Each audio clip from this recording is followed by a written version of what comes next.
화요기도에 오신 모든 성도님들을 진심으로 환영합니다. 우리 함께 기도하고 말씀을 나누도록 하겠습니다. 하늘에 계신 아버지 하나님, 지금 이 시간 저희와 함께 하여 주셔서 오늘 저희가 나눌 말씀을 통해 아버지께서 저희에게 하시고자 하시는 말씀을 저희가 잘 이해할 수 있도록 인도하여 주시옵소서. 지금 이 시간 모든 것을 하나님께 맡기오며 사랑이 많으신 예수님의 이름으로 간절히 기도드립니다. 아멘.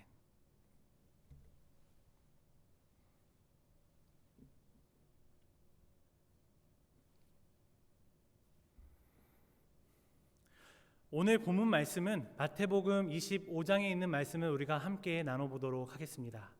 마태복음 25장 40절에 있는 말씀입니다. 마태복음 25장 40절에 있는 말씀을 제가 읽어드리도록 하겠습니다. 임금이 대답하여 이르시되 내가 진실로 너희에게 이르노니 너희가 여기 내 형제 중에 지극히 작은 자 하나에게 한 것이 곧 내게 한 것이니라 하시고. 저는 지난번 화요기도회를 통해서 행운으로 읽는 달란트에 대해서 말씀을 나눴습니다. 오늘 제가 준비한 말씀의 바로 앞에 있는 비유인데요, 마태복음 25장에 있는 비유는 마태복음 24장에 있는 이야기를 함께 읽을 때에 더 잘 이해할 수 있습니다. 마태복음 25장에 나와 있는 이 비유들은 예수님께 물어봤던 제자들의 그 질문, 마지막 때에는 어떤 일이 일어나게 되는가에 대한 대답으로 예수님께서 제자들에게 주셨던 네 가지의 비유입니다. 우리는 흔히 세 가지라고 비유를 얘기했는데, 저는 24장에 나타나 있는 앞에 맨 마지막에 있는 충성된 자의 비유와 그리고 25장에 나타나 있는 열처녀의 비유, 달란트의 비유, 그리고 양과 염소의 비유를 함께 다 봐야 된다고 말씀을 드렸었습니다. 제가 오늘 준비한 말씀이 달란트의 비유 그 다음이기 때문에 제가 저번에 나눴던 말씀을 조금 간략하게 한 번 더 나누고 시작하려고 합니다. 우리가 달란트의 비유를 통해서 왜 우리가 이 달란트를 가지고 장사를 해야 되는지에 대해서 우리가 지난번에 나눠봤습니다. 마이클 샌델의 책을 통해서 우리가 힌트를 얻었었죠.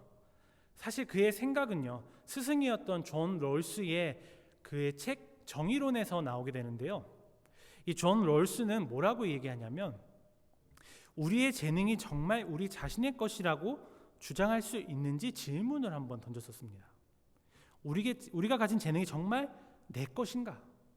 그러면서 롤스는 자신의 책 정의론에서 뭐라 말하냐면, 누군가의 재능은 단지 도덕적 기준이 없는 인간에게 가해진 행운이다, 운이라는 것입니다.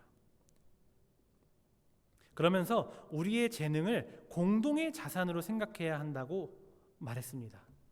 그래서 우리가 이야기했던 것은 이 달란트를, 이 마이클 샌델과 존 롤스는 행운이라고 이야기하지만 우리 성경에서 말하는 것은 하나님의 은혜라고 우리는 나눴었습니다.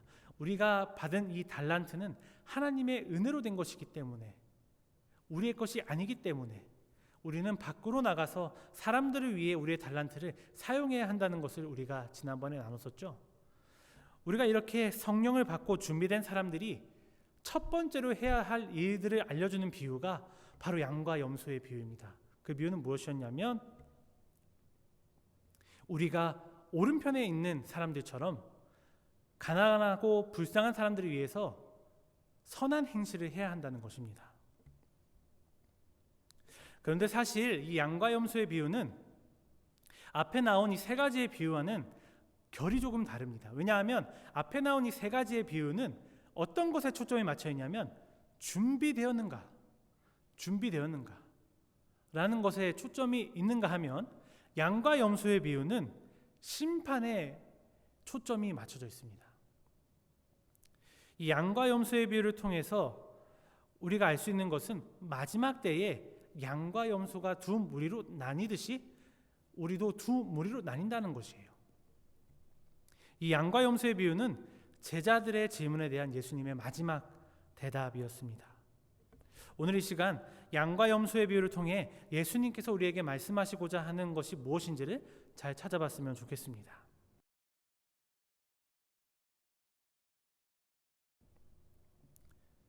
이 양과 염소의 비유로 우리가 알 수 있는 것은 바로 예수님께 구원받은 무리가 첫 번째로 해야 할 일이 무엇이냐면 바로 가난하고 불쌍한 자들을 돕는 것이라는 것이에요.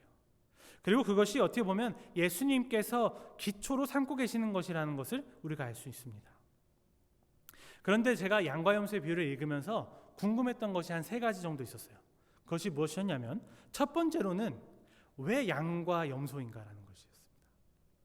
왜 양과 염소로 비유를 하셨을까? 양이 조금 더 가치 있는 것처럼 보이는데 왜 양이 더 가치가 있는 것일까? 이게 제 첫 번째 질문이었고요.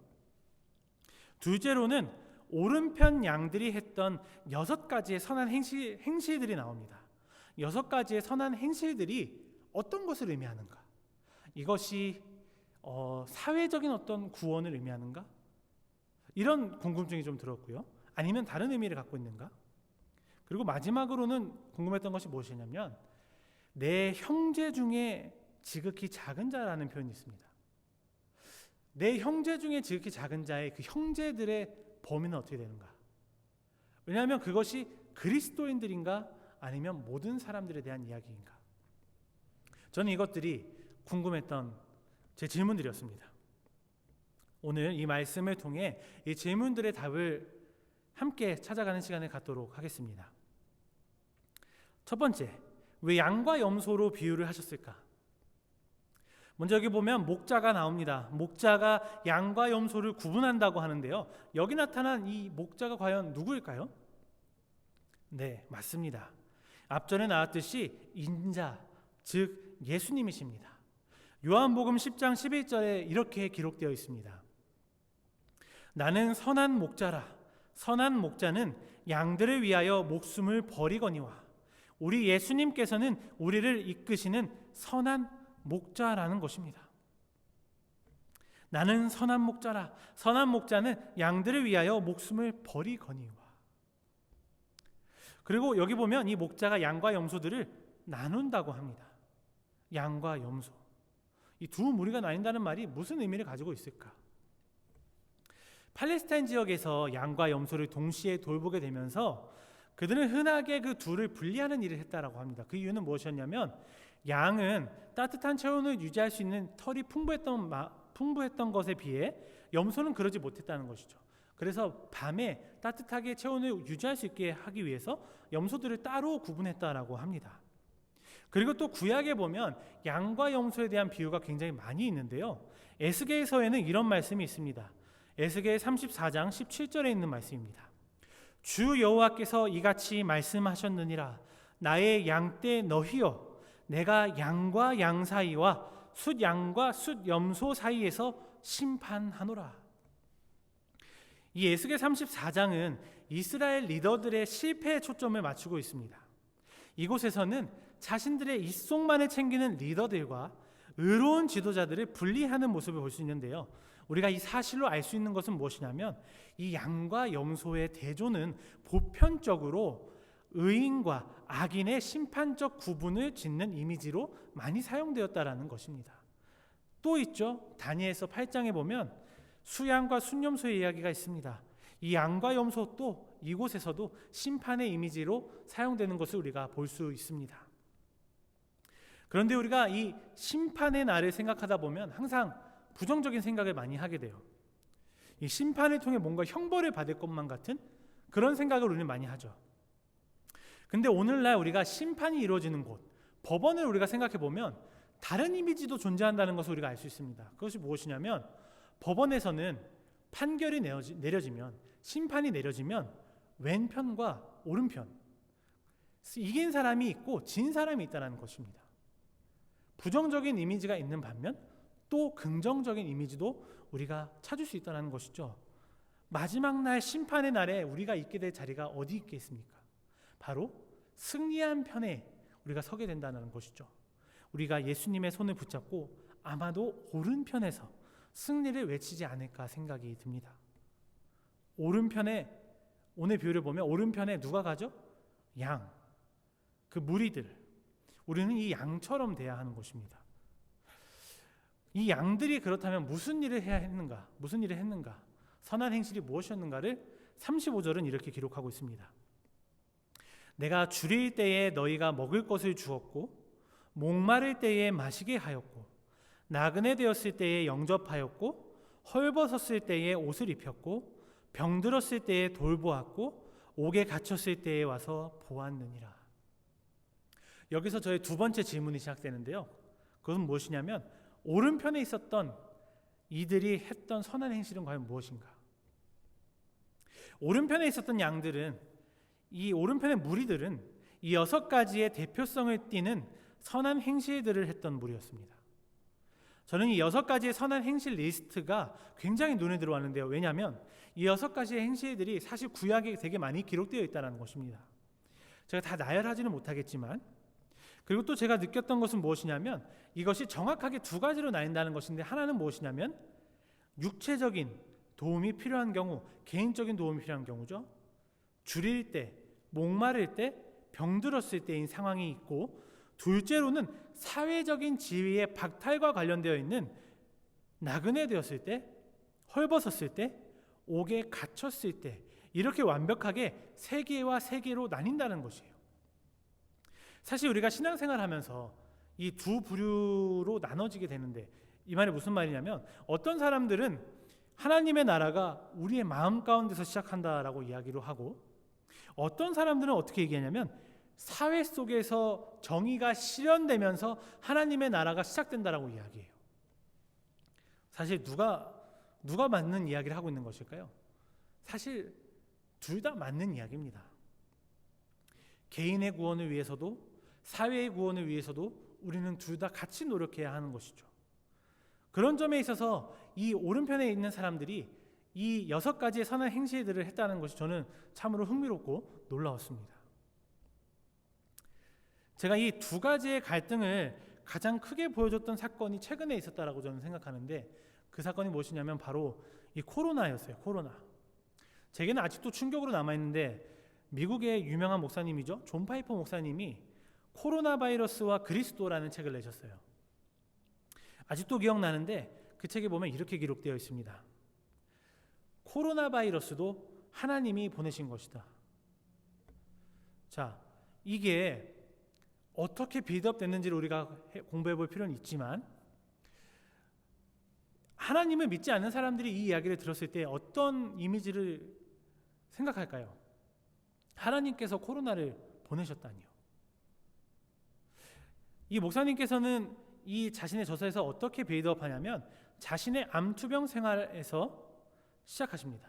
암투병 생활에서 함께 하셨던 하나님, 그 하나님께서 코로나 바이러스도 치료해 주실 것이다.